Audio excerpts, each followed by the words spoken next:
You are watching the press preview, a first look at what's on the front pages as they arrive.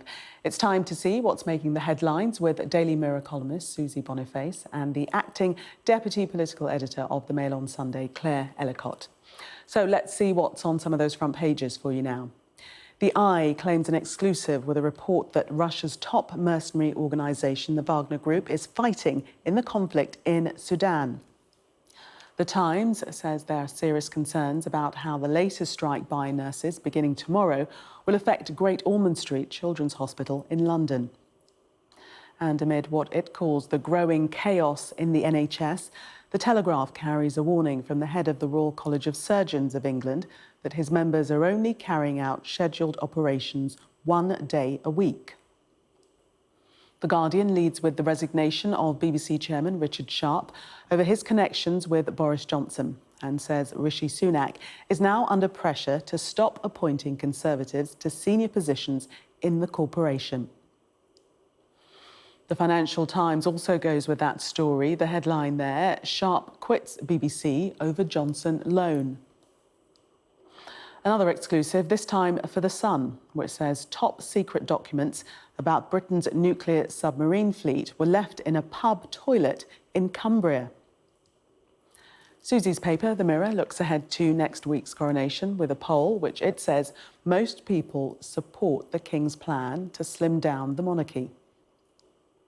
The Mail reports that Marks and Spencer and Victoria Beckham have joined its campaign to stop tourists to the UK having to pay tax on purchases for export, a move which the paper says would help boost the economy. And a reminder that by scanning the QR code you'll see on screen during the programme, you can check out the front pages of tomorrow's newspapers while you watch us. And we are joined tonight by Susie Boniface and Claire Ellicott. Welcome to you both. Let's start with the Eye front page and Sudan, the war raging there. But revelation tonight, an exclusive that the Eye is claiming. Susie, take us into this story. Yep, so this is about what's known as the Wagner Group. That's an organisation which is supposed to be independent of the Russian government. It is run by someone known as Putin's chef because he once put on some nice dinners for Vladimir Putin. It's supposed to be completely independent, but in fact, the Wagner Group is known to be operating as sort of I don't know if the word's not extrajudicial, but as an arm of the Russian state, and in which there is a degree of plausible deniability, shall we say. And it's been seen operating in conflict zones around the world. It's been operating in Ukraine, for example, on behalf of Russian interests. And here, the Eye has found out that it has been operating in Sudan as the civil war grows up. Now, Russia's got a lot of investments, as has China, really in Africa with raw materials and so on. And here it seems that the Wagner Group mercenaries, some of whom get recruited from prisons and things, have been there protecting vast gold shipments that they're trying to shift back to Moscow.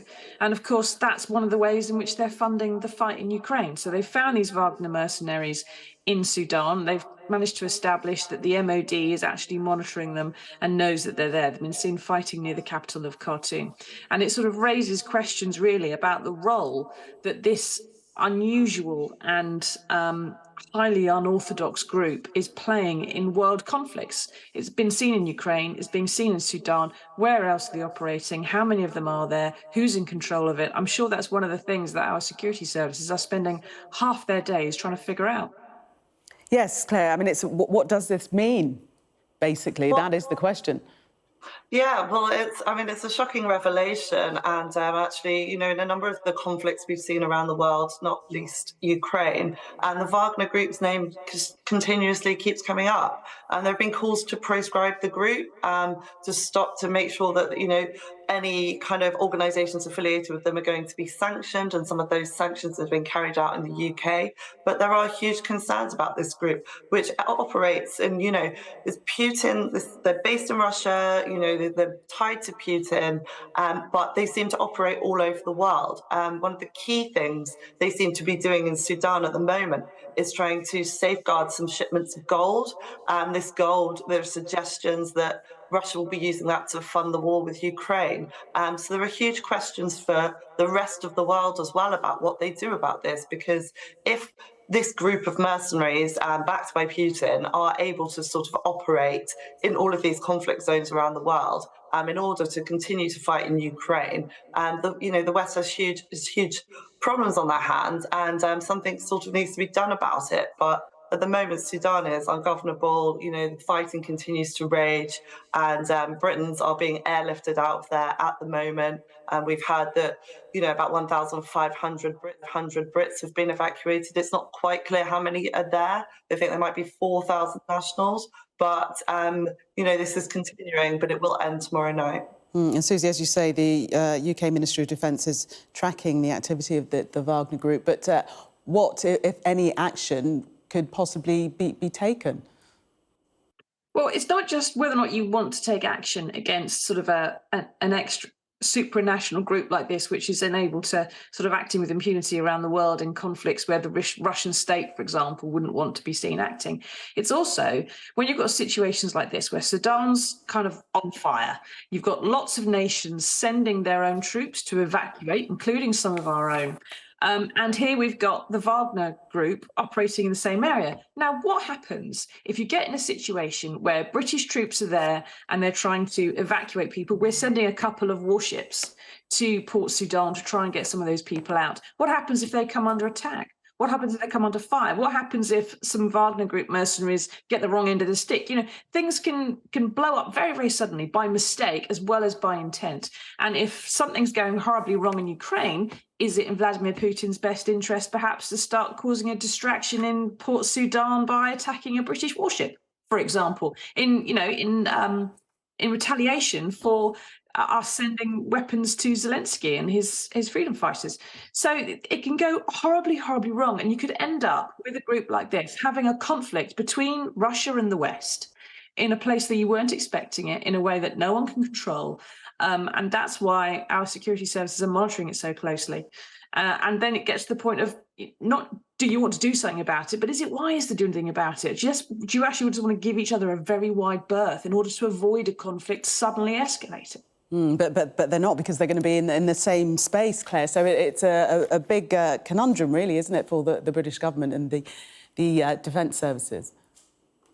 Yes, of course, and it's very unclear what they can do. I mean, Sudan has not really got a government at the moment, and there's so much fighting there that there's not a lot Britain can do. And we've already, there's a ceasefire that's been agreed, a 72-hour ceasefire, which would enable all of other countries that have foreign nationals there to evacuate their citizens. But that comes to an end tomorrow night. So there is a rush to get the last remaining people who are there out of the area, and to send these warships in to rescue anyone who's left behind. But there's no doubt that a lot of the people in Sudan who aren't in Khartoum and near the airfields may have just already fled over borders. Britain doesn't monitor where its citizens go like this, so it's not quite clear where they all are.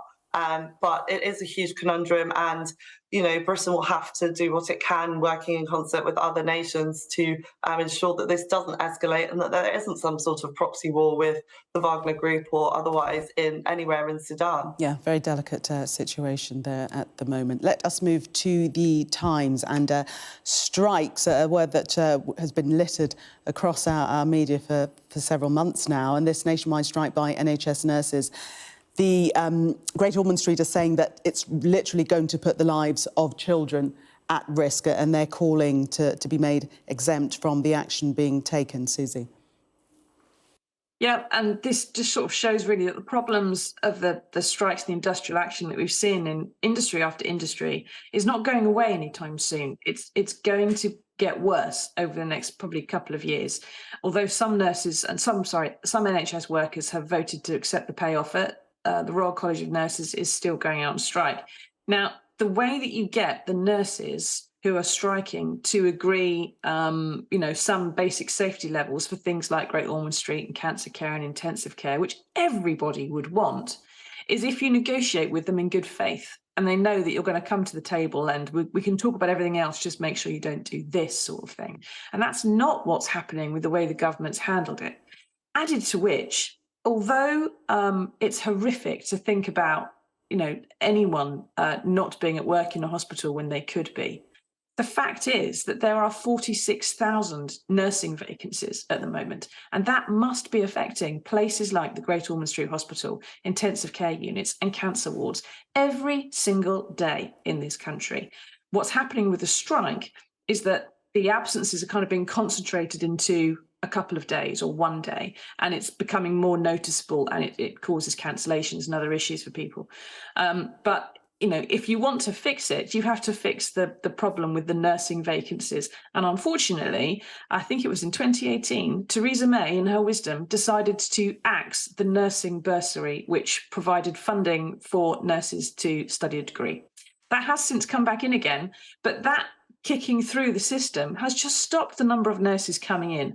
Then you throw on top of that the pandemic, and that's increased the number of nurses who are leaving. 2/3 of the nurses that leave now are under the age of 45, right? They're not retiring, they're burnt out, they're fed up, and they're ill. And that's why they're leaving. And that's partly because there haven't been enough nurses in the system.